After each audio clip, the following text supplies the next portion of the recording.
Kas teil lepingu põhja on? Seda saab Maanteeameti kodulehelt välja trükkida.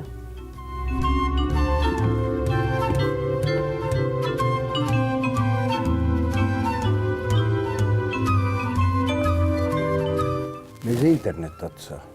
Ülevalla katkestus ja mööndunud reedest saadik, mitte üks piuks. Internet see otsa. Ma tahaksin ülekandega maksta.